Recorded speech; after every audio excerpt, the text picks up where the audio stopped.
Y a-t-il une différence entre la nature et les miracles?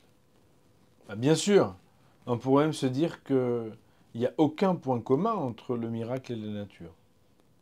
Et pourtant, on voit bien que devant des situations similaires, certains vont dire « Ah là là, il nous est arrivé un miracle !» Et pour d'autres, ils vont dire « Mais pas du tout, c'était tout bien naturel ». De la même manière, on peut être sensible aux paroles du Maharal de Prague dans son introduction sur le livre Gevorot Hashem, qui nous dit que le miracle a toujours une base fondée dans le naturel. Ça veut dire que les miracles se révèlent dans un monde qui est naturel pour changer ou dépasser la nature au sein même de la nature. On le voit par exemple dans les plaies de l'Égypte, où le sang, c'était de l'eau qui s'est transformée en sang. Les sauterelles, c'est la venue des sauterelles ensemble pour dévaster qui a été un phénomène, mais les sauterelles étaient déjà là, etc., etc.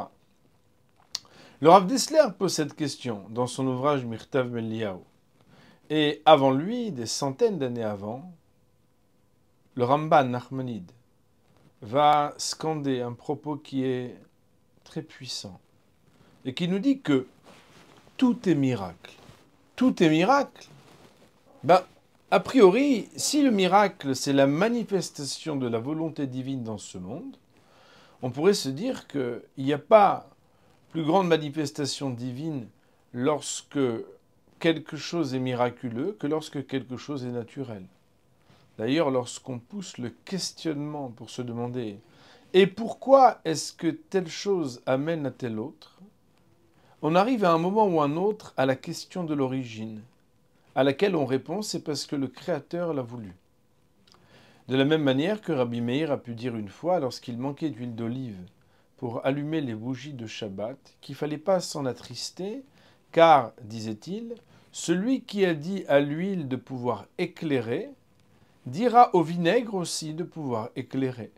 Et c'est ainsi que le texte du Talmud nous raconte qu'ils ont pu non seulement allumer les veilleuses de Shabbat avec du vinaigre, mais en plus pouvoir même faire la Havdalah sur cette même bougie, qui est restée allumée grâce au vinaigre durant toute la durée du Shabbat.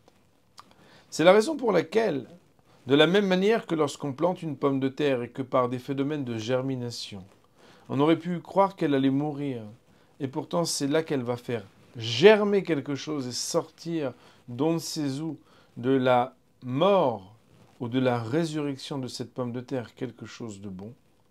On aurait pu s'exclamer de voir que dans un cimetière, si quelqu'un, après quelque temps, se relevait de sa tombe, on appellerait ça la résurrection des morts, comme quelque chose de miraculeux. Pourtant, c'est un phénomène qui semble être similaire à tout ce qui pousse dans la terre et qui ne nous rend pas totalement émerveillés des miracles, qui pourtant font la nature de tout ce que nous voyons des phénomènes naturels. C'est pourquoi le fin mot de cette question, la réponse à cette interrogation, c'est que oui, tout est miracle. Tout est miracle pour celui qui sait le voir. Le miracle étant la capacité que nous avons dans le décryptage des choses à voir la manifestation de la volonté divine. Le miracle, c'est ce qui fait le lien entre le perçu et celui qui, dans la perception, comprend d'où vient ce qui est perçu. À savoir qu'en fait, Akadosh Baruch Hu se manifeste dans ce monde. Et c'est pourquoi, selon notre manière de savoir chercher et voir la présence de Dieu dans nos vies, notre vie peut être laissée à la nature ou bien peut être un vrai miracle. Et c'est pourquoi le Ramban Nachmanide va nous dire « En baem teva ». Il n'y a pas de nature. Ça dépend encore de la manière avec laquelle nous vivons. Lorsque nous entendons des histoires des tzadikim, des histoires des sages d'Israël, des histoires miraculeuses, lorsque nous relisons les parachiotes qui parlent des manifestations divines, par exemple, dans les plaies de l'Égypte, cela va nous inspirer dans nos vies pour pouvoir comprendre que partout où que nous soyons, chaque jour de notre vie, nous vivons des miracles quotidiens. Shabbat shalom.